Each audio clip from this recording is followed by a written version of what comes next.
Sebelum keluar rumah dia lihat jam, 1:30 malam, udah dini hari. Dia keluar rumah, kondisi desa ini benar-benar sepi, nggak ada warga satupun. Dia ini nyeluk ibunya lagi, dia manggil ibunya lagi, ibu kemana, sambil dia ini nyari ibunya. Nah setelah agak jauh Sinta ini jalan mengelilingi desa.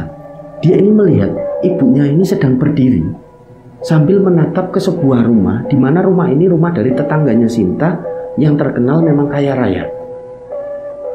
Ketika Sinta ini mendekat, Sinta ini melihat dengan sangat jelas kalau ibunya ini jelas-jelas sedang menatap rumah itu sambil tangannya ini di belakang gitu loh. Nah waktu itu Ustadz Fahri ini benar-benar seperti merendahkan makhluk yang ada di dalam raganya dari ibunya Sinta.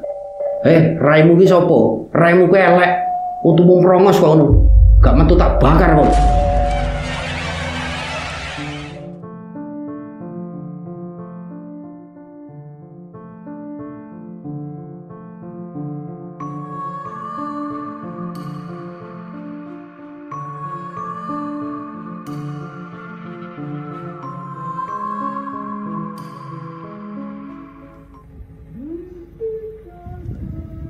Bismillahirrahmanirrahim. Assalamualaikum warahmatullahi wabarakatuh. Apa kabar rencang semua?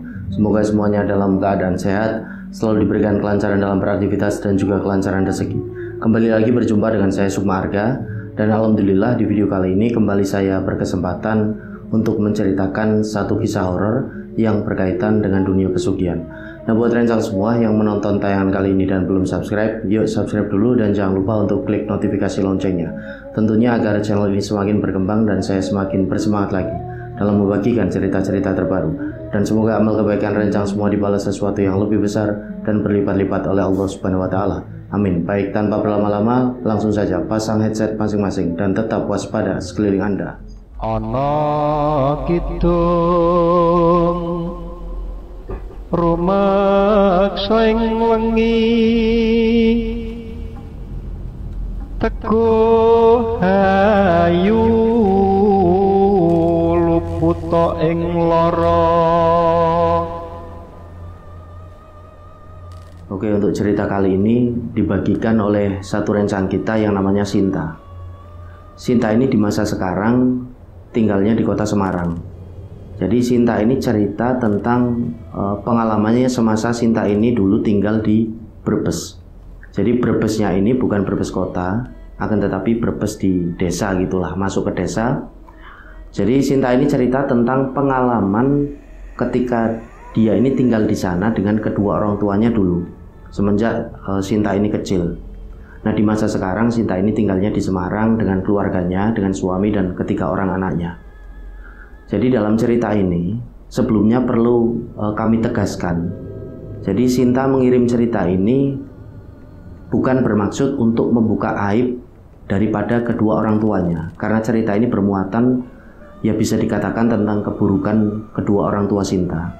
Akan tetapi kenapa Sinta mengirimkan cerita ini kepada kami untuk diceritakan semata-mata agar semua yang menonton tayangan kali ini atau rencang semua ini bisa mengambil hikmah dan pelajaran nantinya.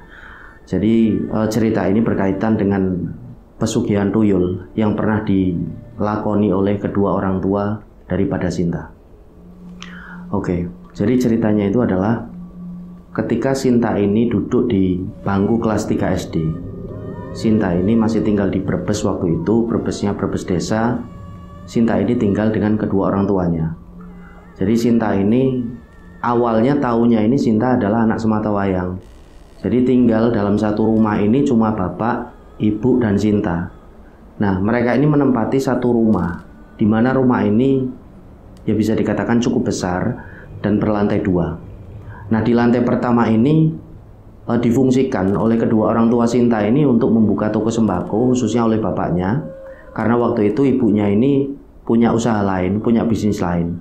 Jadi ibunya Sinta ini bisa dikatakan ya usahanya adalah meminjamkan uang. Dalam artian misal ada tetangga dari mereka ini yang butuh keperluan rumah tangga, alat-alat rumah tangga dan lain sebagainya, ini nanti dibelikan terlebih dahulu oleh ibunya Sinta, kemudian mereka ini membayar dengan cara menyicil. Nah semua itu usaha dari bapak dan ibunya Sinta, entah ini toko sembako ataupun usaha meminjamkan uang, kredit barang itu ada di lantai bawah, sedangkan di lantai atas ini hanya dihuni oleh Sinta waktu itu. Jadi di lantai 2 ini ada 2 kamar. Nah, 2 kamar ini, 1 kamar ditinggali oleh Sinta, yang satunya ini kosong. Kalau di lantai bawah selain dari toko sembako itu ada pula di situ 2 kamar. Nah, 1 kamar ini dipakai oleh kedua orang tua Sinta. Nah, 1 kamar ini tidak dipakai. Jadi kamar ini entah waktu itu Sinta ini tahunya itu difungsikan sebagai gudang, karena kamar ini selalu nampak tergembok gitu loh. Nah, ketika tinggal di sana di satu rumah itu, ketika Sinta masih duduk di kelas 3 SD, seringkali Sinta ini mulai mengalami hal-hal yang bisa dikatakan ganjil atau gangguan-gangguan mistis, gangguan-gangguan dari dunia gaib. Jadi waktu itu Sinta ketika kelas 3 SD ini kan belum terlalu nalar. Nah, Sinta ini seperti punya teman imajiner. Dalam artian teman imajiner ini bukan teman dari dunia nyata gitu loh.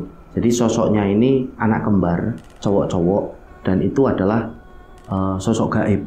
Dan itu diketahui Sinta ketika Sinta ini sudah beranjak dewasa belakangan hari. Jadi awalnya Sinta ini nggak tahu kalau 2 temannya itu adalah sosok makhluk gaib, cowok. Nah, penggambaran dari Sinta, 2 cowok ini kecil-kecil, umurannya ya hampir seumuran Sinta. Itu menggunakan pakaian ini seperti jas, warnanya ini putih-putih, tapi putihnya ini putih udah kotor.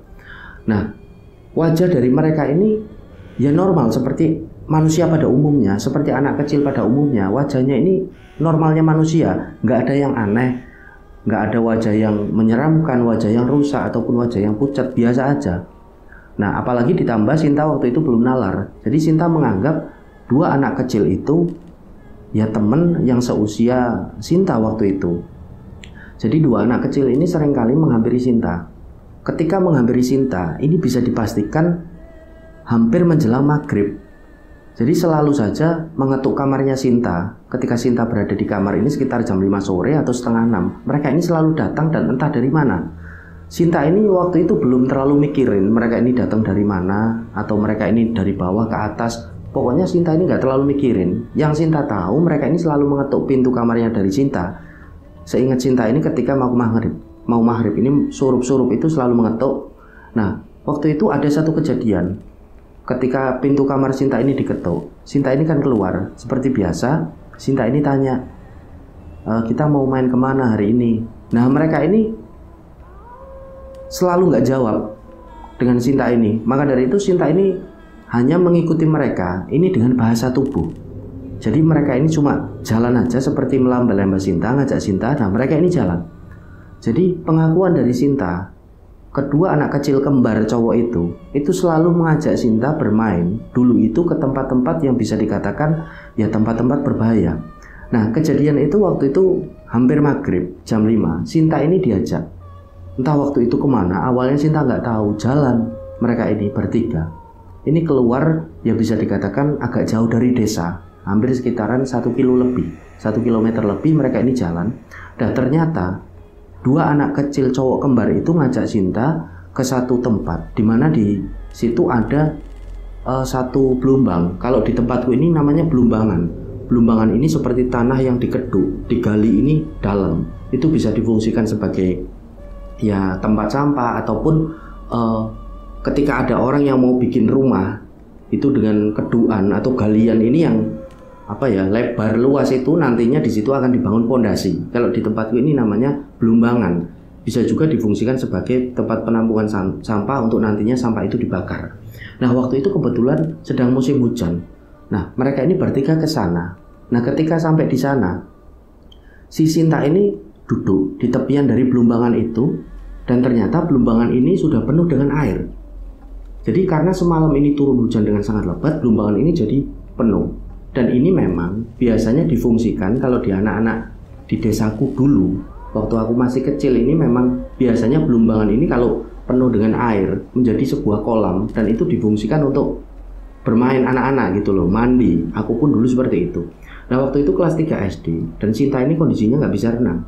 Nah, Sinta ini awalnya duduk dan 2 anak kecil kembar ini tiba-tiba ini lompat ke Blumbangan itu dan mereka ini bermenang, seperti asik berenang dan mereka ini bermain. Nah waktu itu Sinta ini menjadi tertarik karena melihat mereka ini asik bermain. Akhirnya Sinta ini padahal Sinta ini tahu, dia ini sadar dia ini nggak bisa renang, dia ini lompat aja karena tertarik. Nah waktu itu nggak begitu lama Sinta ini tangannya seperti ditarik dan ternyata waktu itu ada seorang laki-laki parubaya ini yang datang dengan menjatuhkan motornya dan laki-laki ini habis pulang mancing. Jadi laki-laki ini seperti nolong Sinta, ditarik. Jadi Sinta ini waktu itu hampir tenggelam. Ditariklah oleh laki-laki parubaya itu, bisa dikatakan mas-mas itulah, ditarik. Nah ketika ditarik ini beruntungnya Sinta ini masih hidup. Coba kalau tidak ada mas-mas itu, kemungkinan waktu itu Sinta ini sudah meninggal. Nah nggak ditanya oleh mas-mas itu, Sinta ini hanya diboncengin motornya menuju ke rumahnya. Sinta ini menunjukkan alamat rumahnya. Sampai di rumah, orang tua dari Sinta, bapak ibunya ini juga bingung. Nah akhirnya bapak ibunya dan mas-mas ini setelah Sinta ini agak enakan, agak baikan, setelah diberi air minum, di situ ditanya lah oleh bapaknya di situ, "Nduk lah kamu ini dari mana? Kok maghrib wayah surup ini kok keluar rumah?" Nah akhirnya diceritakan oleh mas-mas itu. Lah mas-masnya ini ketemu dengan anak saya di mana mas? Itu loh pak, di sana di Blumbangan yang mau dibikin rumah. Itu kan ada kolamnya. Jadi kolam itu loh airnya penuh. Nah adiknya ini di sana nyemplung pak. Saya ini habis mancing karena udah surup, saya pulang mau ke rumah. Lihat ada tangan ini yang di air seperti minta tolong, tenggelam. Akhirnya tak tarik, ini anak bapak, ternyata di situ. Lunduk kok kamu bisa di situ? Nah waktu itu Sinta ini cerita kalau dia ini diajak bermain oleh 2 anak kembar cowok. Nah waktu itu orang tuanya juga bingung. Loh, nah di sekitaran desanya itu, di sekitar rumahnya nggak ada yang punya anak kembar, apalagi cowok. Ini siapa ya? Jadi waktu itu akhirnya Sinta ini ditenangkan oleh kedua orang tuanya. Nah bapak ibunya dari Sinta ini mengucapkan terima kasih dengan yang tadi nolong. Ya sudah mas, terima kasih ya mas sudah nganter anak saya, udah nolong anak saya. Oh iya pak, sama-sama. Yang penting anaknya dijaga pak, bahaya surup-surup maghrib-maghrib keluar rumah. Oh iya mas, terima kasih. Nah akhirnya Sinta pun istirahat waktu itu. Nah berjalannya waktu, 2 anak kecil kembar ini cowok ini masih sering kali datang. Nah waktu itu Sinta ini udah dibilangin sama kedua orang tuanya, karena sudah menangkap ada sesuatu yang aneh. Pokoknya kalau 2 anak cowok kembar itu datang, Genduk nggak boleh ikut, Sinta nggak boleh ikut main. Udah pokoknya di rumah aja, bilang aja nggak boleh sama bapak ibu. Nah Sinta ini sempat nurut. Jadi beberapa kali setelah kejadian itu, anak kecil kembar cowok ini sering kali datang, tapi Sinta ini nolak. Nah berjalannya hari, anak kembar cowok ini masih terus datang dan ngajak Sinta main. Nah waktu itu karena Sinta ini memang pengakuan Sinta ini temannya sedikit di desa itu. Nah Sinta ini kan jarang sekali main, dia pun menjadi tertarik lagi. Dia ini rindu bermain di luar rumah waktu itu. Akhirnya Sinta ini nurut lagi, diajak oleh 2 anak kembar ini. Nah waktu itu hampir maghrib sama setengah 6 sore, Sinta ini diajak keluar rumah. Nah ketika keluar rumah, mereka ini jalan, dan ternyata mereka ini jalan cukup jauh. Nah mereka ini menuju ke satu lokasi, di mana lokasi ini ternyata di situ ada satu pohon yang besar. Nah anak kecil kembar cowok ini di situ duduk, berhenti di bawah pohon besar itu, dan pohon besar itu seperti pohon ringin yang sudah nampak sangat tua sekali. Umurnya ini kemungkinan ratusan tahun, informasi dari Sinta. Nah Sinta ini juga ikut duduk di situ. Nah setelahnya 2 anak cowok kembar ini tiba-tiba bermain gitu. Mereka berdua ini mengambil batu ini yang besar, lalu diangkat ke tepian dari pohon itu. Nah Sinta ini seperti biasa, Sinta ini tidak diajak ngomong karena 2 anak kecil kembar cowok ini nggak pernah ngomong. Sinta ini dilambai-lambai aja oleh mereka berdua ini, seperti mengajak ayo main. Nah Sinta ini nurut waktu itu. Nah Sinta ini disuruh terbaring di bawah pohon besar itu. Nah ketika Sinta ini terbaring, 2 anak cowok kembar itu tiba-tiba ngangkat batu itu lagi dan seperti mau dijatuhkan ke arahnya dari dadanya Sinta. Nah waktu itu Sinta ini sadar kalau mereka berdua ini mau niat jahat sama Sinta. Nah akhirnya Sinta ini berdiri, dia pun lari dari arah pohon besar itu. Nah yang diingat Sinta, ketika Sinta ini lari, anak kecil cowok itu baru mengeluarkan suara dan mereka ini cuma tertawa seperti ngejek Sinta. Nah Sinta ini lari menuju ke rumahnya dengan ketakutan. Nah sampai di rumah, ketika waktu maghrib, Sinta ini langsung ditanya oleh kedua orang tuanya, kamu ini dari mana, Nduk? Maghrib-maghrib kan bapak bilang nggak boleh keluar rumah, kamu kok keluar rumah lagi? Nah, diceritakanlah oleh Sinta kronologi kejadian tadi. Sinta ini hampir ditimpa batu. Nah, waktu itu bapak ibunya ini udah mulai, ini ada yang nggak beres, ada yang mau gangguin sih Sinta ini, anakku ini. Ya sudahlah, nanti tak bawa aja ke orang pinter. Nah, di hari berikutnya akhirnya Sinta pun dibawa oleh kedua orang tuanya ini ke orang pinter. Nah, di sana Sinta ini akhirnya diberi seperti jimat. Jadi jimat ini seperti apa ya, seperti kalung itu, dan fungsinya nanti dipakai oleh Sinta, dikalungkan di lehernya dari Sinta. Nah, akhirnya dari orang pinter itu pulanglah mereka ke rumah. Nah, waktu itu Sinta ini udah mulai pakai jimat itu yang dikalungkan di lehernya.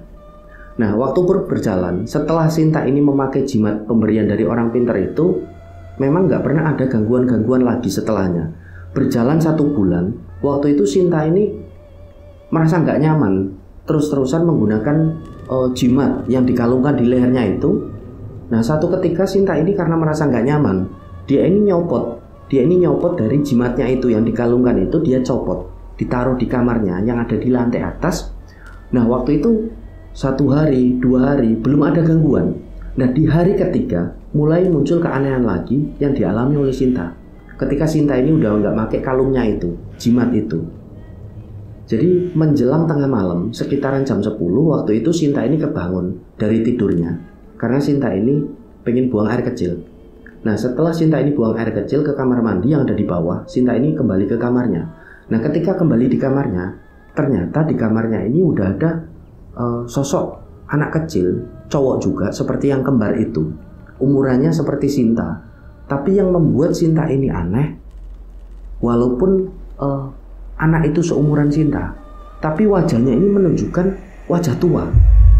Jadi seolah-olah anak itu berumur 70 tahun. Jadi ada keriput-keriputnya. Dan rambutnya ini seperti udah botak. Jadi mengeluarkan rambut ini warnanya putih semua dan cuma beberapa biji gitu loh. Jadi wajahnya ini keriput. Walaupun Sinta tahu ini anak kecil seumurannya Sinta. Nah, waktu itu Sinta ini awalnya agak takut. Nah, anak kecil cowok ini nggak berbicara dengan Sinta, tapi seperti melambai-lambai aja. Seperti menyuruh Sinta untuk mendekat. Nah, entah waktu itu kenapa, awalnya Sinta ini takut, tapi setelah dilambai-lambai ada seperti energi yang membuat Sinta ini nurut gitu loh, dan mendekat ke arah dari sosok cowok itu. Sinta ini mendekat. Nah, Sinta ini duduk di sebelahnya. Nah, cowok ini cuma diem aja. Nah, Sinta ini bingung waktu itu. Nah, cowok ini memberi kode lagi. Jadi sama seperti 2 cowok kembar, anak kembar yang sempat datang menghampiri Sinta itu. Jadi seperti memberi kode untuk mengajak bermain. Nah, waktu itu Sinta ini nggak mau. Dia ini milih untuk tidur. Enggak, aku nggak mau main. Aku nanti dimarahi bapak. Aku mau tidur aja, udah malam. Besok aku sekolah.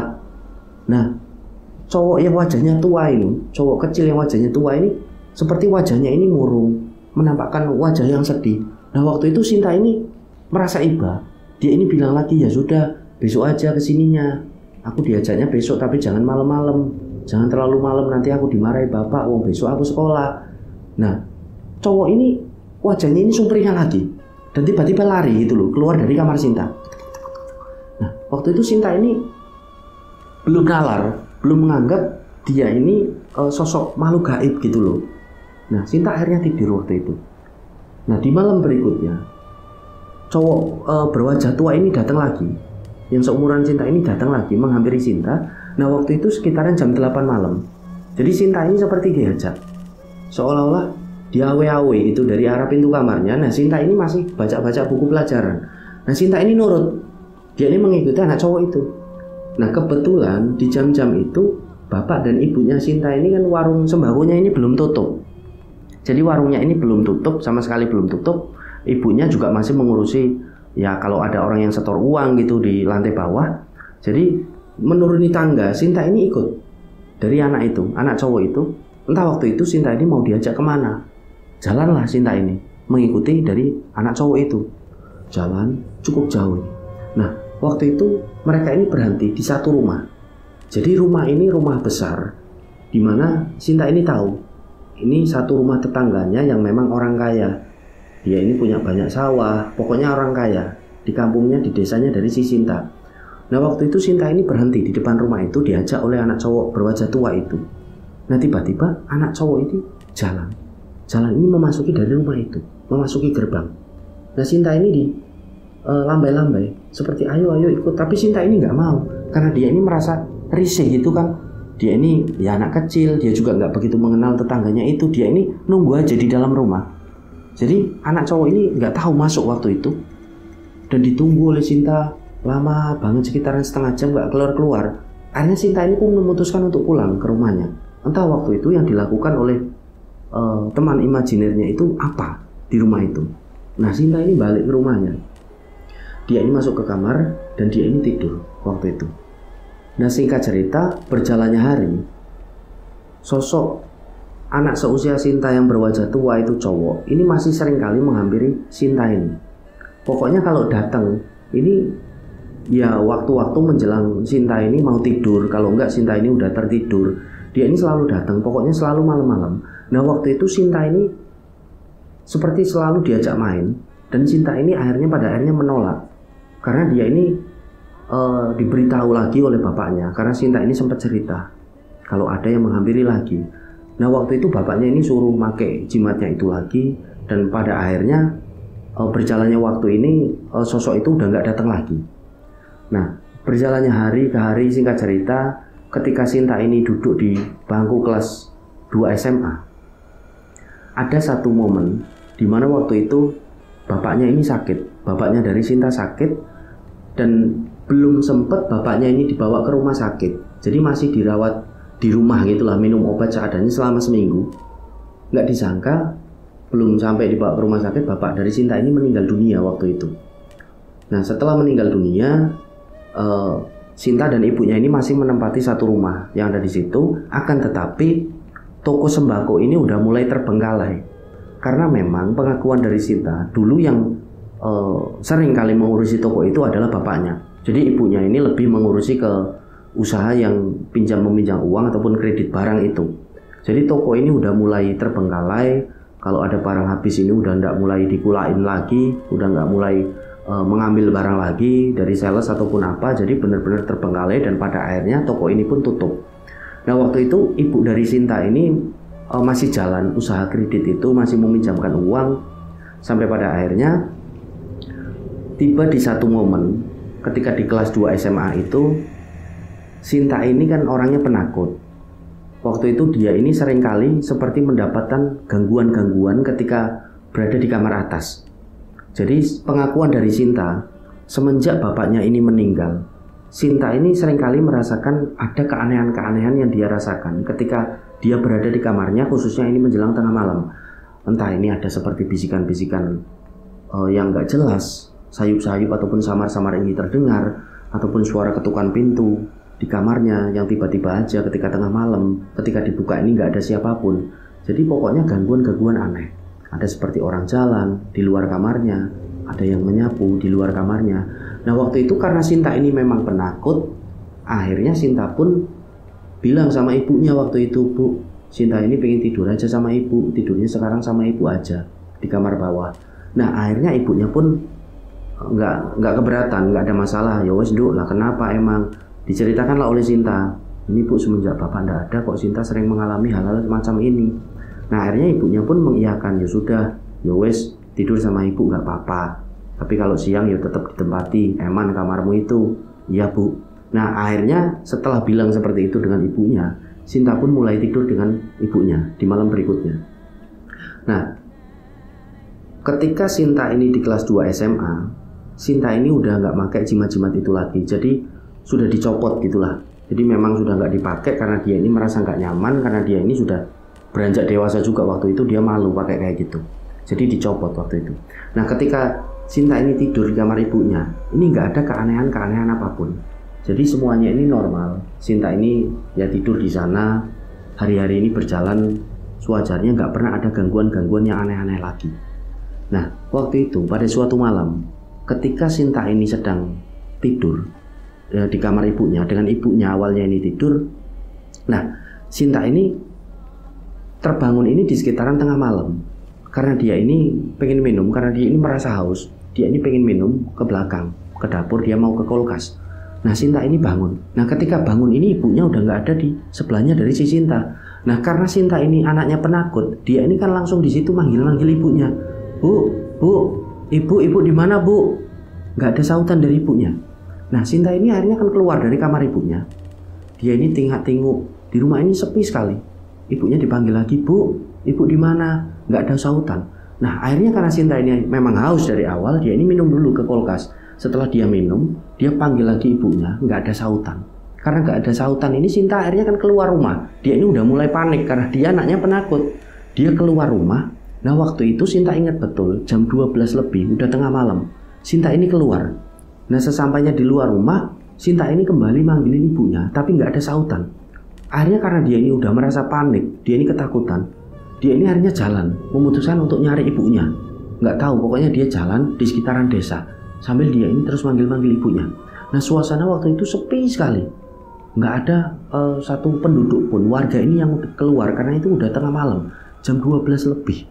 Udah tengah malam betul. Sinta ini jalan. Sampai pada akhirnya dari jarak yang agak jauh, Sinta ini ngelihat ibunya ini sedang jalan. Nah karena Sinta ini ngelihat, Sinta ini kan langsung manggil, bu, ibu mau kemana bu? Nah ibunya ini berhenti. Akhirnya nengok ke arahnya Sinta. Loh Nduk, kok kamu di sini? Loh lah iya, lah ibu ini mau kemana? Akhirnya ibunya ini jalan menuju ke arahnya Sinta. Ditanya sama Sinta, loh ibu ini mau kemana bu? Tengah malam kok jalan-jalan di luar. Nah ibunya ini cuma menjawab, anu Nduk, ibu ini mau olahraga, jalan-jalan lah. Ini ibu juga nggak pakai alas kaki. Memang waktu itu ibunya ini nggak pakai sandal. Nah Sinta ini kan merasa agak aneh, agak janggal. Loh olahraga kok tengah malam bu? Kan bisa sore hari bu, apa pagi-pagi? Ini kan masih tengah malam, ibu kok jalan-jalan? Ya pokoknya lah ibu pengen olahraga malam. Ayo udah pulang aja. Nah walaupun Sinta ini merasa janggal, dia ini merasa aneh dengan ibunya, tapi ya sudahlah, akhirnya pulang ke rumah waktu itu dan mereka pun melanjutkan tidur. Nah di malam berikutnya hal yang sama ini terjadi. Karena Sinta ini masih merasa janggal, dia ini tidurnya tidur ayam. Kalau di tempatku tidur ayam ini tidur yang nggak pules gitu loh.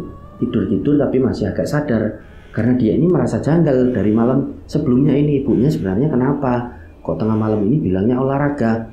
Nah akhirnya Sinta ini cuma tidur ayam. Bener aja di tengah malam ini Sinta kebangun lagi. Dia kebangun. Nah dia ini mendapati ibunya ini udah nggak ada di sebelahnya. Loh bener, ibu ini nggak ada di sebelahnya. Ibu ini sebenarnya kemana? Nah akhirnya Sinta keluar lagi. Karena dia memang penakut. Dia mulai panik lagi. Dia panggil ibunya, bu, ibu kemana bu? Ibu kemana lagi? Ibunya ini nggak nyautin sama sekali. Nah Sinta ini akhirnya panik. Dia keluar rumah lagi. Sebelum keluar rumah dia lihat jam 1:30 malam. Udah dini hari. Dia keluar rumah. Kondisi desa ini benar-benar sepi. Nggak ada warga satupun. Dia ini nyeluk ibunya lagi. Dia manggil ibunya lagi, bu, ibu kemana? Sambil dia ini nyari ibunya. Nah setelah agak jauh Sinta ini jalan mengelilingi desa. Dia ini melihat ibunya ini sedang berdiri sambil menatap ke sebuah rumah, di mana rumah ini rumah dari tetangganya Sinta yang terkenal memang kaya raya. Jadi rumahnya ini besar, di depannya ini banyak sekali pohon mangga yang memang seringkali berbuah. Nah waktu itu ibunya di sana sedang menatap rumah itu. Nah Sinta ini mendekat. Ketika Sinta ini mendekat, Sinta ini melihat dengan sangat jelas kalau ibunya ini jelas-jelas sedang menatap rumah itu sambil tangannya ini di belakang gini loh. Nah Sinta ini kan akhirnya mendekat. Dia ini mengagetkan ibunya. Ibu, bu, ibunya ini kaget. Loh, Nduk, kok di sini, Nduk? Jadi ibunya ini wajahnya nampak panik, seperti gelagapan. Nah, Sinta ini kan tanya, loh, lah harusnya Sinta ini yang tanya ibu ini kenapa? Kok malam hari ini jalan-jalan lagi kayak kemarin? Ini di depan rumahnya tetangga, bu, ibu ini lagi ngapain? Nah, akhirnya ibunya ini menghampiri Sinta. Ibunya ini cuma menjawab, tapi memang dengan nada yang agak gelagapan, agak panik seperti sedang ketahuan melakukan sesuatu yang salah. Jadi gelagapan. Nganu lho Nduk, ibu ini cuma itu ngeliatin pohon mangga, buahnya kok besar-besar dan ranum-ranum. Ibu ini pengen buah itu. Loh, lah ibu ini kan punya uang bu, lah ngapain kok ngincengin dari mangganya tetangga? Enggak, soalnya di pasar itu nggak ada yang jualan mangga yang jenis mana lagi kayak gitu loh Nduk.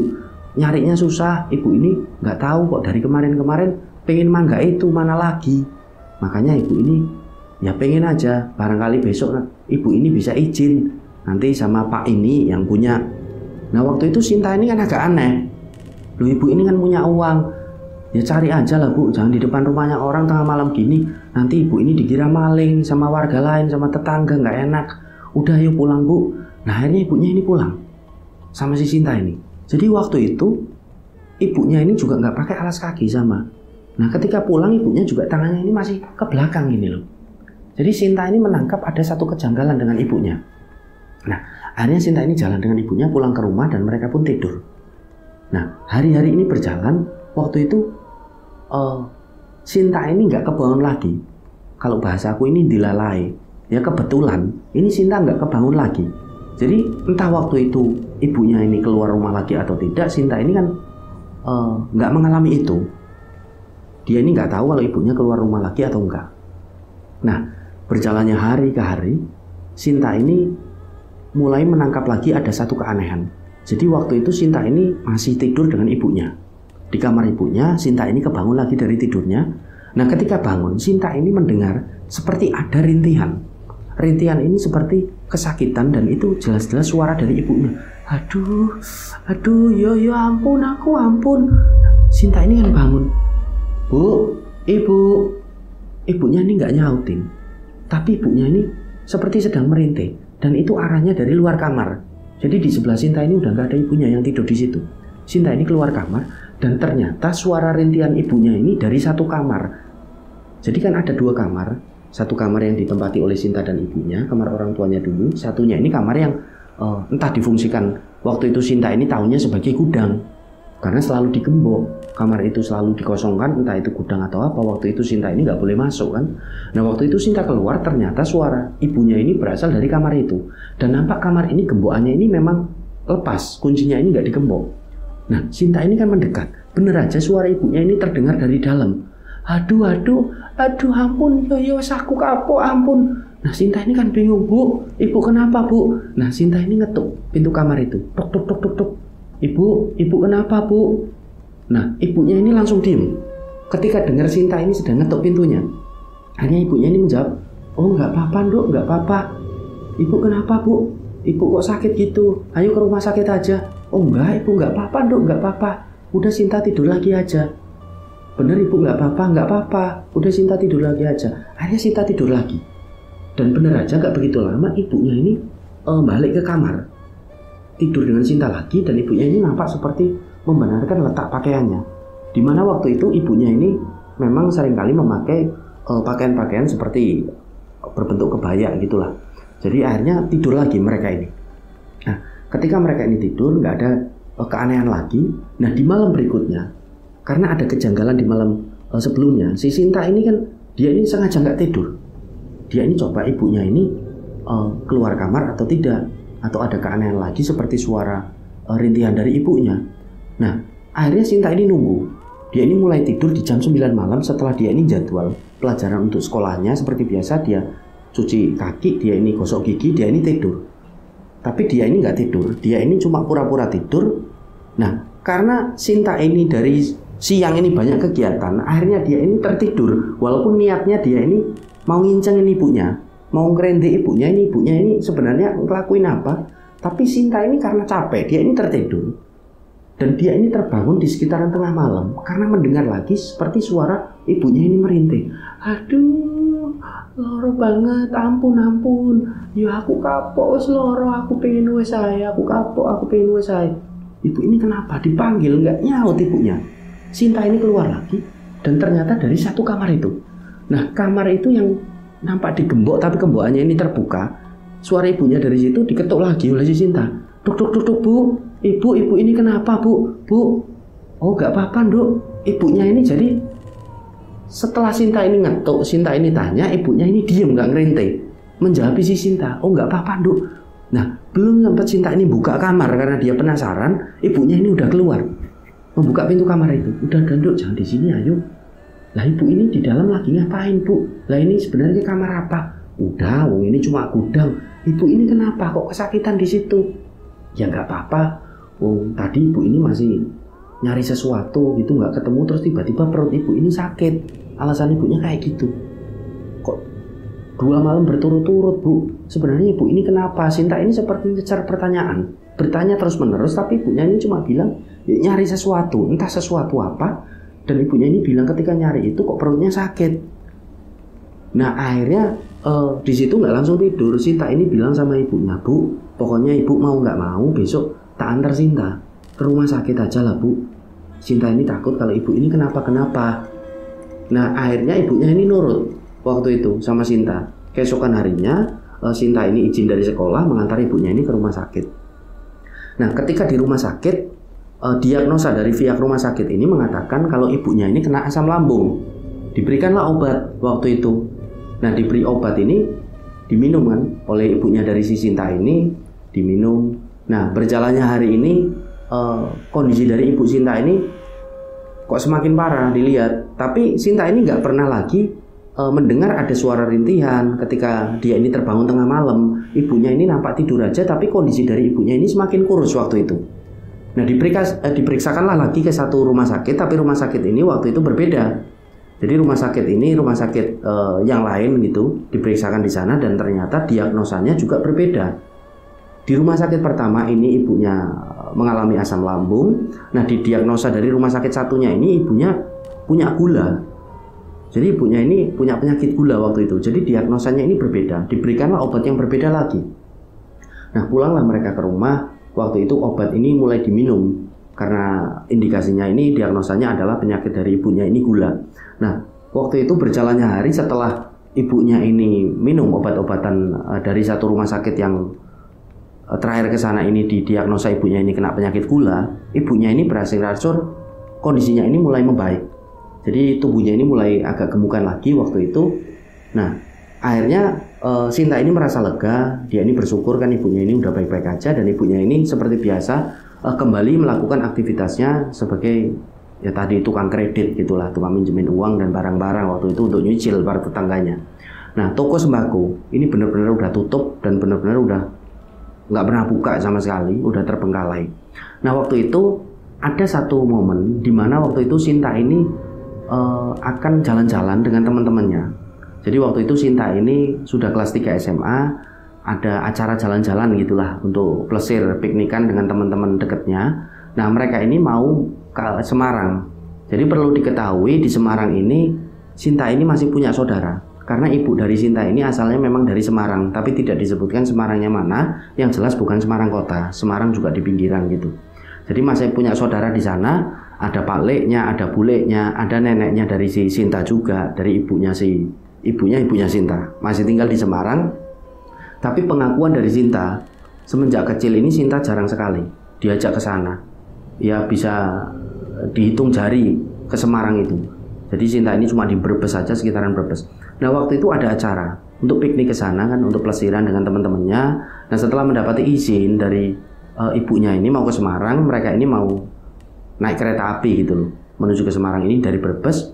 Nah waktu itu Sinta ini sempat bilang sama teman-temannya, jadi totalnya ini ada 7 orang waktu itu mau ke Semarang. Jadi 4 cowok dan 3 cewek termasuk Sinta ini. Sinta ini bilang sama teman-temannya, ini gimana kalau kita ke Semarang, nanti kita nginepnya di rumah dari nenekku aja, di sana ada Pak Lekku, ada Bulekku. Jadi kan lumayan, kita ini nggak harus mengeluarkan biaya untuk nyari homestay atau apa, karena kita kan rencana di sana 3 hari. Nah teman-temannya ini setuju. Nah Sinta pun senang karena dia ini udah lama banget gak ke sana gitu kan. Berangkatlah mereka dari Brebes ini naik kereta api. Nah sesampainya di Semarang, sesampainya di satu desa, di rumah dari neneknya Sinta, dari rumah Pak Leknya, Buleknya. Jadi karena di desa ini kan rumahnya saudara-saudara ini saling berjejer gitu loh, deket-deketan. Waktu itu Pak Leknya Sinta ini belum nikah. Nah disambutlah di situ oleh Pak Leknya dari Sinta, dan mereka ini dipersilakan untuk menempati rumahnya dari Pak Leknya Sinta yang belum nikah itu. Jadi Pak Leknya ini akhirnya mengungsi sementara gitu loh di rumah neneknya dari Sinta. Nah akhirnya di situ mereka ini tinggal sementara selama 3 hari ini rencananya Sinta dan teman-teman. Nah jadi Sinta ini menikmati pelesirannya itu, liburannya itu ketika di sana. Nah ketika di hari ketiga Sinta ini mau pulang menuju ke Brebes, Sinta ini dipanggil oleh neneknya waktu itu. Jadi yang manggil ini Pak Leknya. Duk, Sinta dipanggil sama Simbah, jangan pulang dulu, mau diajak bicara. Nah Sinta ini kan nurut, dia ini jalan menuju ke rumah neneknya, ke rumah simbahnya itu yang jejeran dengan rumah palenya. Nah teman-temannya nunggu di situ. Sinta ini jalan ke sana dengan palenya, dan ternyata di dalam ini udah ada neneknya, udah ada bule-bulenya, udah ada pale-palenya, banyak sekali di situ udah pada duduk. Nah Sinta ini kan di situ agak takut. Ini aku kenapa kok kayak mau didudukin, kayak mau disidang? Jangan-jangan aku mau dimarahin. Wong aku liburan ke sini juga bawa teman-teman cowok gitu kan. Nah akhirnya Sinta ini pun duduk di situ. Nah di situ bulenya, karena neneknya ini sangat tua waktu itu, bulenya ini yang membuka pembicaraan dan bulenya ini langsung to the point. Duk Sinta, ini bule mau bicara. Sinta ini sudah tak anggap udah dewasa, udah kelas 3 SMA. Udah saatnya Sinta ini tahu. Loh ini ada apa bule? Sinta ini kan bingung. Sudah gini ya, tapi tolong kalau sudah tak beritahu, ini semuanya yang ada di sini ini sudah tahu semuanya. Perihal hal yang mau tak bicarakan ini, kalau sudah tahu Sinta ini sudah anggap ini yang terjadi biar terjadi. Jadi Sinta ini nggak boleh dendam, Sinta ini nggak boleh marah-marah. Nah Sinta ini bingung. Akhirnya di situ bulenya ini bilang, ternyata bulenya ini memberitahu semuanya yang ada di situ. Kenapa orang tua dari Sinta ini nggak pernah ngajak Sinta ini main ke Semarang itu semenjak Sinta ini kecil? Ya bisa dihitung jari ke sana. Ternyata hubungan antara orang tuanya dari Sinta ini dengan keluarganya yang ada di Semarang ini jauh. Karena ibunya dari Sinta ini melakukan pesugihan. Jadi ceritanya ini, waktu itu ibunya dari Sinta ini diceritakan oleh bulenya ini melakukan pesugihan tuyul. Nah Sinta ini kan bingung, loh maksudnya apa ini bule? Kok tiba-tiba bicara seperti itu? Sinta ini belum ngeh, Sinta ini belum mudeng, belum paham maksud bule dan semuanya ini apa, kok ibu ini ngelakuin pesugihan tuyul. Jadi diceritakan oleh bulenya, jadi dulu ibumu ini memang dari kecil orangnya ini nggak sabaran. Dulu baru menikah dengan bapakmu ini, kalau tinggal di sini membangun usaha merintis dari kecil ini kan bisa. Tapi ibumu ini nggak mau. Ibu ini maunya serba instan. Semenjak dia ini kecil nggak sabaran. Akhirnya dia ini melakukan pesugihan. Dia ini, kenapa bule ini tahu? Bule ini yang diajak pertama kali untuk melakukan pesugihan itu, tapi bule ini menolak. Setelahnya Pak Lekmu diajak, Pak Lekmu menolak. Nah akhirnya bule dan Pak Lek ini kan bilang sama nenekmu ini, bilang, dan ibumu ini dulu sempat dimarah-marahin, tapi ibumu ini karena ya sudah punya niatan buruk itu dengan bapakmu dulu, akhirnya pergi ke Brebes setelah melakukan pesugihan itu. Melakukan pesugihan itu di sekitaran sini. Akhirnya mereka ini ke Brebes, menjauh dari kami, dan di sana sampai bisa beli rumah, bisa beli ya ruko itu, tokomu itu yang ada di Brebes. Ibumu punya usaha itu ya karena uang-uang dari pesugihan tuyul itu. Maka itu kenapa kami ini beritahu, karena kami anggap Sinta ini udah dewasa, Nduk. Tapi ya sudahlah, Genduk ini tidak usah marah. Kami ini punya beban moral untuk menyampaikan ini. Intinya sekarang bagaimana caranya agar ibunya dari Sinta ini mau diajak ke Semarang untuk disembuhin. Nah di situ Sinta ini seperti baru ngeh. Oh iya, pantesan ibu ini seperti ada kejadian-kejadian yang aneh yang dia tangkap. Dia ini seperti lihat ibunya keluar di tengah malam. Sinta ini cerita semua. Ibunya juga tangannya seperti di belakang mengamati sebuah rumah. Nah bulenya ini juga menjawab dengan palenya juga. Lah itu yang namanya melakukan pesugihan tuyul. Nuyul itu ya kayak gitu, tangannya di belakang karena sedang bawa tuyulnya, gendong tuyulnya. Nah Sinta juga cerita waktu itu ibu ini juga seringkali merintih dari kamar ini yang selalu digembok di rumah. Yaitu ibumu sedang menyusui tuyul-tuyulnya. Lah Sinta ini kan kaget waktu itu di situ. Bener-bener Sinta ini kaget. Nah Sinta ini nangis. Dia ini nggak bisa berkata apa-apa lagi. Nah waktu itu simbahnya yang udah sangat tua ini cuma bilang sama Sinta, "Ya wes Nduk, Sinta yang sabar. Intinya ya sudah, bagaimana caranya Sinta ini bisa membujuk ibu untuk dibawa ke Semarang ya, untuk disembuhkan di sini. Tinggal di sini aja udah, disembuhkan mumpung simbah ini masih ada." Sinta ini nangis di situ. Yang Sinta tangkap waktu itu keluarga dari ibunya ini yang ada di Semarang. Ini benar-benar sangat jauh berbeda dengan keluarga dari Sinta yang ada di Brebes. Bapaknya, ibunya ini sangat berbeda. Keluarga yang di Semarang ini, Sinta ini selama 3 hari di sana ini melihat, mereka semua ini religius. Ketika ada adzan maghrib, ada adzan isya, adzan sholat, dari masjid, dari musola, dari langgar yang ada di sana, mereka semua ini selalu berbondong-bondong ke sana untuk melaksanakan ibadah sholat wajib. Nah, ini sangat berbeda. Sinta ini nggak pernah melihat bapak ibunya ini melakukan sholat semenjak Sinta ini kecil.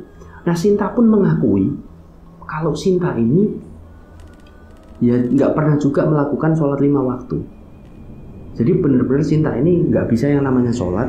Nah, waktu itu neneknya ini bilang, ya sudah Sinta mulai belajar sholat ya Nduk, kan sekarang sudah banyak buku tuntunan sholat di sana. Nanti kalau nggak Sinta ini nyari orang yang bisa ngaji, orang yang bisa ini, nanti Sinta minta ajarin sholat ya Nduk mulai sekarang. Nah, Sinta ini nangis di situ.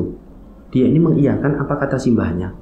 Nah, ada satu hal lagi yang membuat Sinta ini benar-benar dia ini udah nggak bisa menahan tangisnya. Dia tangisnya ini sampai menjadi di situ. Jadi bulenya ini sekali lagi bilang, dan ini yang terakhir, bule ini bilang, tapi tolong Sinta ini jangan dendam ya sama ibu sama bapak. Yang sudah biarlah sudah. Intinya ibu Sinta, nanti ibunya Sinta dibawa ke sini, ibu ini dibawa ke sini untuk disembuhkan di sini. Sinta ini sebenarnya punya adik. Nah, Sinta ini kaget, loh emang Sinta punya adik bule? Punya adik, tapi ibu ini nggak pernah ceritakan sama bapak. Adiknya Sinta ini jarak umurnya ini dekat dengan Sinta. Cuma berapa? Ya ketika Sinta ini umur 2 tahun, adik kamu ini umurnya 8 bulan lah waktu itu. Jadi jaraknya ini dekat. Dan adikmu ini ditumbalkan oleh bapak ibumu ini untuk melakoni pesugihan itu. Nah, waktu itu Sinta ini nggak habis pikir lagi. Dia ini nangis, dia ini nggak percaya. Sinta nggak percaya bule. Loh, nah kalau kamu nggak percaya, ya sudah. Ayo habis ini tak bawa kamu itu ke makam dari adikmu. Dan ternyata makam dari adiknya Sinta ini dimakamkan di sekitaran desa itu di Semarang. Nah, waktu itu Sinta ini diajak ke sana dan untuk kali pertamanya Sinta ini melihat di situ ada satu makam kecil, di mana makam ini bertuliskan di situ tapi udah rusak, udah sangat rusak, tapi masih seperti dirawat. Jadi kemungkinan batu nisannya, tengoknya ini yang pakai kayu itu kemungkinan selalu diperbarui oleh keluarganya Sinta yang ada di Semarang. Tulisannya ini adalah Sigit. Jadi disitulah kali pertama Sinta ini melihat makam, dan dia ini baru tahu kalau dia ini ternyata punya adik namanya Sigit, yang menurut keluarganya ini ditumbalkan oleh kedua orang tuanya sendiri. Nah, disitulah Sinta ini nangis. Dia ini nggak pernah tahu rupa adiknya bagaimana. Wong dia ini nggak tahu kalau dia ini punya adik, dan ternyata adiknya ini namanya Sigit, cowok. Dia ini nangis di situ. Dia ini bisanya cuma berdoa, mendoakan dari Sigit itu aja. Sampai pada akhirnya Sinta pun pulang ke rumah neneknya. Nah, waktu itu Sinta tetap memutuskan untuk pulang ke Brebes karena memang harus sekolah lagi. Nah, Sinta ini pun pamit dan Sinta ini berjanji dia ini akan melaksanakan sholat, mulai sholat, belajar sholat, dan dia pun akan pelan-pelan membujuk ibunya untuk pulang ke Semarang. Nah, waktu itu Sinta akhirnya pulang dengan ke-6 temannya, 7 orang itu pulang naik kereta api untuk menuju ke Brebes. Nah, sampai di Brebes Sinta ini ya cuma cerita mengenai pelesirannya di sana. Ibunya juga tanya gimana kabar nenek. Kabar nenek baik bu. Nah, waktu itu Sinta cuma bilang ibu ini disuruh main ke sana sama nenek. Ibunya ini cuma tersenyum aja. Nah, waktu itu berjalannya hari ke hari, Sinta ini mulai belajar sholat. Nah, Sinta belajar sholat ini dari satu temannya. Satu temannya ini namanya Rini. Jadi Rini ini pintar ngaji gitu loh di sekolahnya, di SMA-nya, dan itu satu geng gitulah dengan si Sinta ini. Nah, Rini ini senang bener ketika si Sinta ini mulai mau belajar sholat. Nah, Rini ini sering datang ke rumahnya Sinta. Ketika waktu maghrib ini, Rini ke sana sekalian mereka ini belajar mengerjakan tugas dari PR dari sekolah. Disitulah Sinta ini mulai diajari ngaji, mulai diajari sholat oleh Rini ini. Sampai pada akhirnya berjalannya berbulan-bulan ini, alhamdulillah Sinta ini udah mulai bisa yang ngaji walaupun belum lancar-lancar betul. Sinta ini udah bisa ini sholat ini bagaimana. Nah, Rini ini berpesan sama Sinta, ya sudah Sin, pokoknya kalau nanti ada waktu sholat, kamu langsung sholat ya. Paling bagus itu jangan ditunda-tunda waktu sholat. Oh ya Rin, aku makasih. Nah, Sinta ini senang betul. Jadi pengakuan dari Sinta, ketika Sinta ini melakukan sholat, udah mulai melaksanakan sholat, hatinya ini adem. Dia ini selalu merasa tenang. Yang tadinya dia ini merasa sedikit-sedikit dia ini takut. Dia ini seperti orang yang sangat penakut ketika berada di rumah itu, karena rumah itu sepi. Dia ini udah mulai tenang. Nah, waktu itu Sinta ini sempat ngajak ibunya, Bu, Sinta mau bilang sama ibu. Ya Nduk, ada apa? Bu, ayo Bu sholat Bu, Sinta udah mulai sholat sekarang. Nah waktu itu ibunya ini selalu punya alasan ketika diajak sholat oleh si Sinta ini. Jadi ada aja alasannya untuk tidak melaksanakan sholat gitu loh. Sampai pada akhirnya ya sudahlah, Sinta cuma dia ini mendoakan ibunya saja. Ya semoga ibunya ini dapat hidayah, ibunya ini mau melaksanakan sholat. Karena sholat ini aku merasakan hidupku ini lebih enak, lebih tenang aja. Nah waktu itu berjalannya hari, kembali ada kejadian ganjil yang dialami oleh Sinta. Jadi waktu itu Sinta ini kebangun di tengah malam. Dia ini kembali mendengar ibunya ini merintih, dan waktu itu rintihannya ini sangat keras. Sampai pada akhirnya Sinta ini menuju ke kamar itu lagi, kamar kosong itu yang gembokan dibuka itu. Nah waktu itu ibunya ini nampak keluar dari kamar itu dan rambutnya ini awut-awutan. Dan ibunya ini kebaya yang biasa dipakai ini nampak ngelembreh, dan nampak, mohon maaf, payudara dari ibunya ini nyembul. Dan nyembul ini nampak payudara ini besar sekali, seperti bengkak dua-duanya, dan seperti bekas ada gigitan-gigitan, dan mengeluarkan bercak-bercak darah, dan ada pula di situ seperti koreng menjadi borok, mohon maaf, ini mengeluarkan nanah. Nah waktu itu Sinta ini benar-benar kaget. Dia ini langsung megangin ibunya untuk dibawa ke kamar. Ibunya ini dibaringkan, dan nampak ibunya ini mulutnya ini udah mulai membiru seperti pucat. Nah di situ Sinta ini bingung. Dia ini ambil air minum, ibunya ini ditenangin, ditanya sama Sinta, ibu ini kenapa Bu? Kok bisa kayak gini? Ini dada ibu kenapa? Nah ibunya ini nggak menjawab.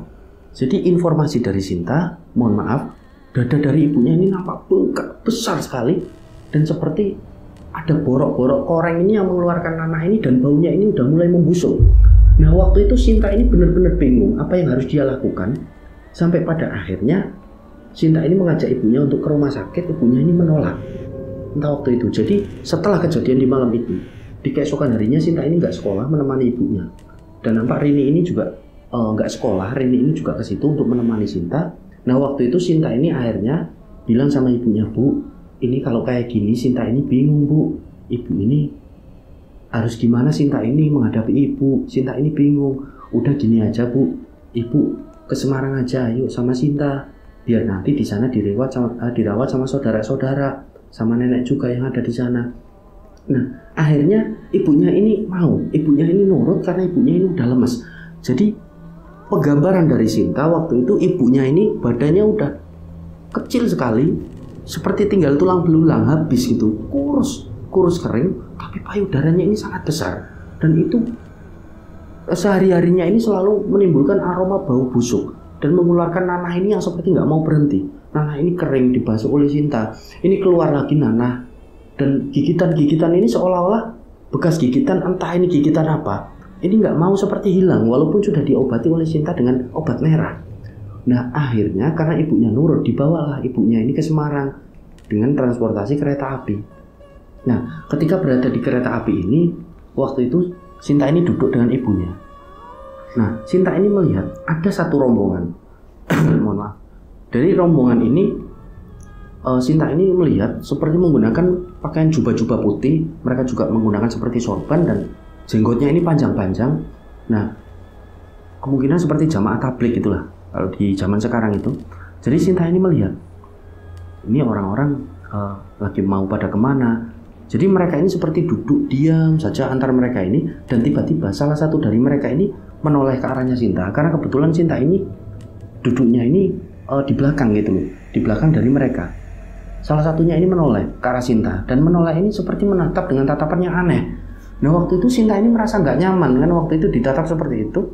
Nah kebetulan juga Sinta ini pengen buang air kecil, pengen pipis dia.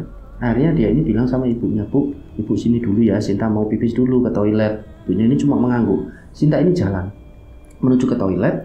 Nah setelah Sinta ini dari toilet, dia keluar dari toilet, Sinta ini kaget. Ternyata di situ ada satu orang tadi yang menatap Sinta itu seperti dari jamaah tabligh itu kan. Nah Sinta ini langsung seperti agak emosi. Dia ini tanya, loh Bapak di sini ngapain Pak?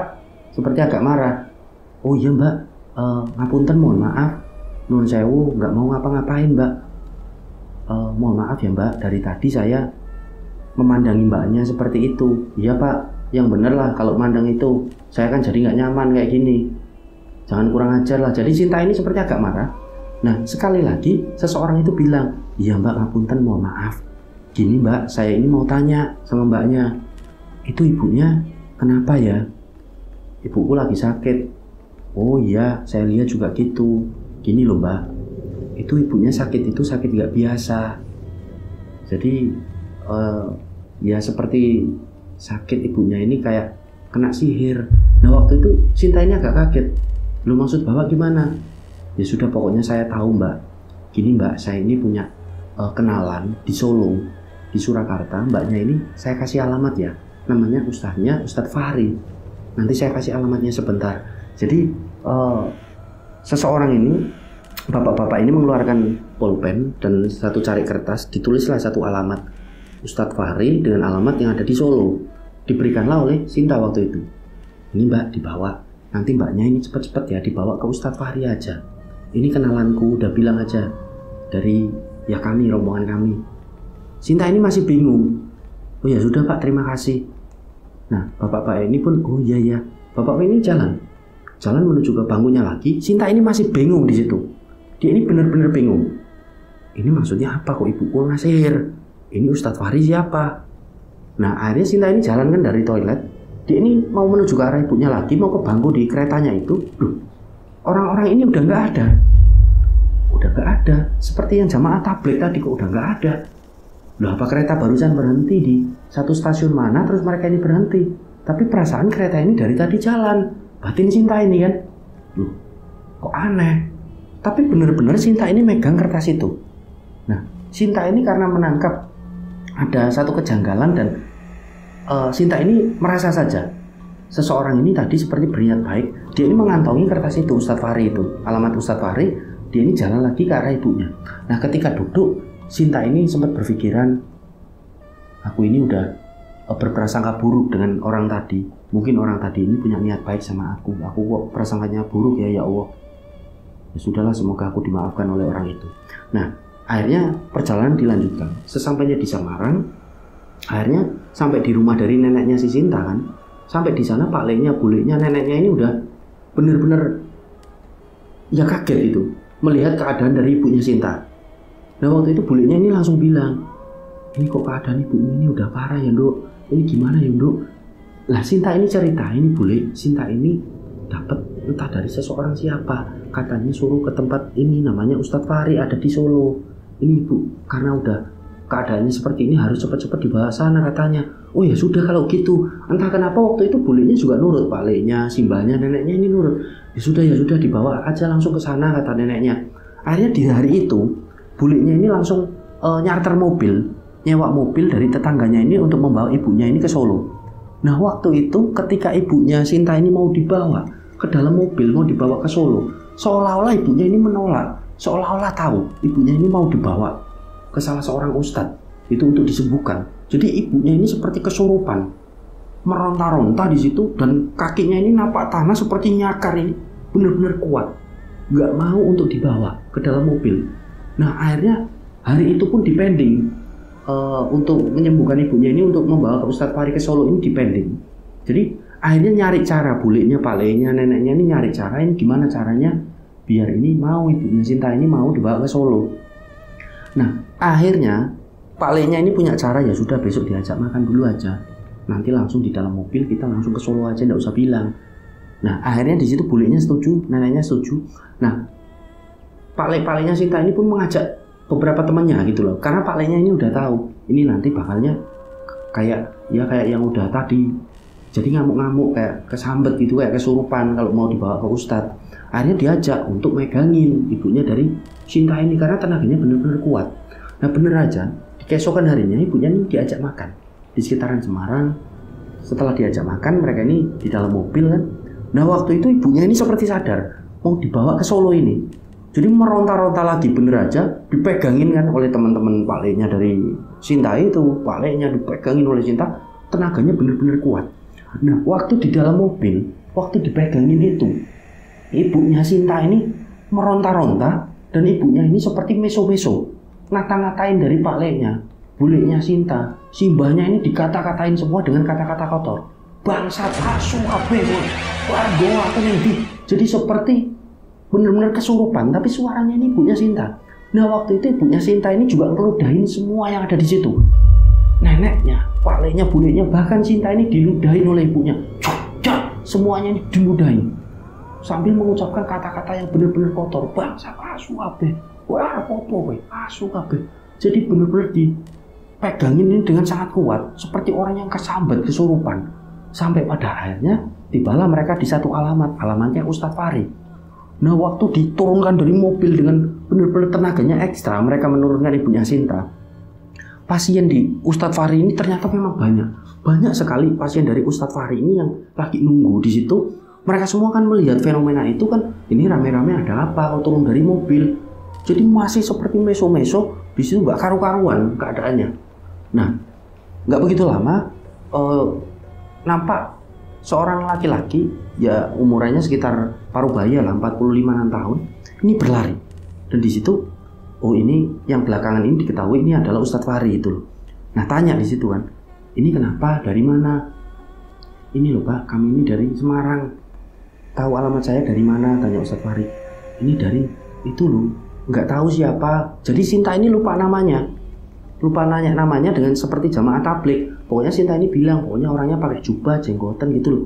Nah waktu itu Ustadz Fahri ini seperti awalnya mikir terus, oh ya sudah, ayo ini dibawa aja langsung ke dalam, biar pasien yang lain nanti menunggu. Ini karena keadaannya sudah parah, harus segera saya tangani. Biar pasien lain nanti menunggu, nggak apa-apa, dibawa. Jadi setelah bilang seperti itu mau dibawa, ini benar-benar kakinya ini napak tanah ibunya dari Sinta ini seperti nggak mau dibawa dan melotot ke arahnya Ustadz Fahri. Nah waktu itu Ustadz Fahri ini lari ke dalam rumahnya, beliau ini mengambil seperti air, dicipratkan ke wajahnya dari ibunya Sinta itu. Setelahnya ini lemas ibunya Sinta, akhirnya jalanlah, bisa dibawa gitu loh, lemas ini bisa dibawa dan akhirnya ke rumahnya Ustadz Fahri. Nah ketika berada di dalam, ibunya ini menggeliat lagi, ibunya Sinta ini seperti mau marah-marah lagi, dan bener aja waktu itu tenaganya kembali kuat dan seperti berkata-kata kotor lagi sambil meludah-ludah di situ. Nah waktu itu Ustadz Fahri ini benar-benar seperti merendahkan makhluk yang ada di dalam raganya dari ibunya Sinta. Makhluk itu benar-benar direndahkan oleh Ustadz Fahri di situ. Raimu ki sopo? Raimu ki elek. Untuk memprongos kok ini. Metu seperti bilingin. Awas kowe, gak metu tak bakar kok. Jadi makhluk ini marah. Ojo melu. Ustadz Fahri ini terus merendahkan di situ. Raimu ki elek, untuk mungkin prongos lho. Oh sompral untuk ini. Ayo metu. Nek gak metu tak bakar kowe. Nah akhirnya dengan cara-cara yang dilakukan oleh Ustadz Fahri, beliau ini membaca ayat-ayat suci Al-Quran dan entah apalagi waktu itu yang dilakukan, Sinta ini nggak ingat betul. Akhirnya ibunya ini lemes waktu itu, lemes, dan Ustadz Fahri ini bilang kalau makhluk ini udah keluar dari raganya dan ibunya ini yang melakukan sihir. Yang melakukan sihir ini membuat perjanjian dengan iblis ini adalah ibunya dari Sinta dan juga ya bapaknya yang sudah nggak ada.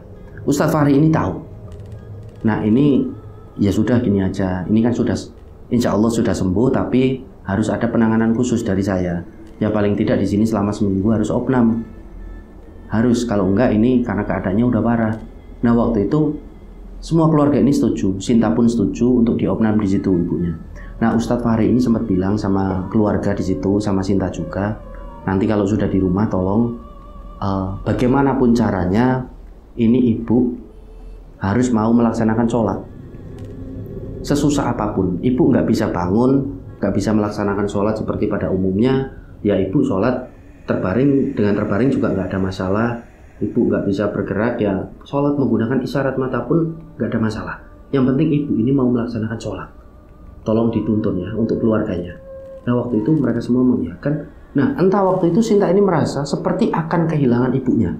Udah ngerasa waktu itu Sinta ini. Nah setelah seminggu ini dirawat di rumahnya Ustadz Fahri yang memang ada seperti klinik dan para santrinya di situ yang membantu, akhirnya ibunya ini dibawa pulang. Nah dari Ustadz Fahri ini, ibunya Sinta ini memang ya tubuhnya udah agak segeran gitulah, wajahnya ini udah nggak kusam lagi, wajahnya ini udah seperti wajah yang memancarkan aura yang positif. Nah dibawa lagi ke Semarang waktu itu kan, Sinta ini juga ikut. Jadi Sinta ini izin waktu itu dari sekolahnya, benar-benar nggak bisa masuk dulu. Nah sekolah pun mengizinkan. Nah di Semarang ini selama 3 hari ibunya ini baik-baik aja sampai pada akhirnya di hari ketiga ibunya ini merasakan panas yang sangat luar biasa. Dari seluruh sekujur tubuhnya ini merasakan panas. Nah waktu itu belum sempat ibunya ini mau dibawa ke rumah sakit, ibu dari Sinta pun meninggal dunia di Semarang. Innalillahi wa inna ilaihi raji'un. Dan setelah meninggal itu akhirnya ibunya ini pun dimakamkan di sebelahnya dari adiknya Sinta yang bernama Sigit di Semarang juga. Kalau bapaknya Sinta ini makamnya ada di Brebes. Nah waktu itu Sinta ini sedih. Sinta ini benar-benar merasa dia ini sudah kehilangan ibunya, dia kehilangan bapaknya, dia udah nggak punya siapa-siapa. Dia ini juga, ya dia ini punya adik tapi dia nggak pernah lihat bagaimana adiknya ini. Dia ini benar-benar dunianya ini kosong waktu itu. Nah akhirnya bulenya ini bilang sama Sinta, ya sudah Nduk, gini aja, Sinta nggak usah bingung. Nanti Sinta ini kan udah kelas 3 SMA, sekolah dilanjutin aja, wong sebentar lagi kan Eptanas, sebentar lagi kan ujian terakhir. Nanti Sinta di sana aja diselesaikan, Sinta nanti tak biayain bule, nggak ada masalah. Udah, nggak usah bingung ya. Nanti setelah lulus SMA, Sinta pulang aja ke Semarang, tinggal di sini. Genduk mau kuliah di Semarang ya kuliah, Genduk mau di sini langsung bekerja ya bekerja, terserah Genduk saja. Nah waktu itu Sinta ini nurut. Akhirnya Sinta ini kembali ke Brebes setelah beberapa hari ini ibunya dimakamkan gitu kan, ada tahlilan dan lain-lain. Sinta ini kembali ke sana. Sinta ini sekolah lagi sampai pada akhirnya singkat ceritanya Sinta ini lulus. Nah setelah Sinta ini lulus, dia ini akhirnya berpisah dengan beberapa sahabatnya. Yang paling dekat ini adalah Rini. Sinta ini pamit, Rin aku mau ke Semarang, aku mau tinggal di sana. Nanti kalau ada waktu aku main ke Brebes. Nah Rini ini nggak merencanakan untuk lanjut kuliah, jadi Rini ini akan membantu orang tuanya yang punya usaha waktu itu di Brebes. Jadi akhirnya mereka ini berpisah di situ. Sinta ini mengucapkan terima kasih Rin, kamu udah ngajarin aku sholat, kamu udah ngajarin aku ngaji. Oh ya sudah, yang penting kamu ini jangan tinggalin sholat. Kalau udah di Semarang, pokoknya kita ini bersahabat, jangan sampai putus silaturahmi kita. Mereka pun berpisah. Akhirnya Sinta pun ke Semarang. Nah di Semarang ini bulenya, simbahnya ini udah sangat tua, Pak-Leknya ini bilang, ya sudah Sinta sekarang lanjutin kuliah aja. Toh di sini alhamdulillah Pak Lek bule ini ya punya usaha lah. Jadi mereka ini sugih tani, kaya dari bertani itulah. Nah untuk pendidikan Sinta yang lebih bagus, lebih tinggi, jenjang pendidikan yang tinggi dalam keluarganya ini ya harus ada sarjana gitulah kata bulenya, Pak Leknya. Akhirnya Sinta ini pun dikuliahkan oleh mereka. Sampai pada akhirnya berjalannya waktu ini Sinta hidup dengan normal, dengan baik-baik aja. Sinta ini lulus dari kuliahnya dan dekat dengan seseorang. Waktu itu seseorang ini cowok kan udah ingin nyeriusi dari si Sinta. Akhirnya Sinta ini diseriusi dan akhirnya menikahlah mereka. Dan sampai cerita ini dibagikan, mereka ini tinggalnya masih di sekitaran Semarang. Dan Sinta ini sudah dikaruniai 3 orang anak. Nah itulah cerita yang dibagikan oleh Sinta kepada kami. Semoga dari cerita Sinta ini kita semua bisa mengambil hikmah dan pelajaran tentunya. Dan sekali lagi perlu kami tegaskan, di sini Sinta tidak membuka aib keluarganya.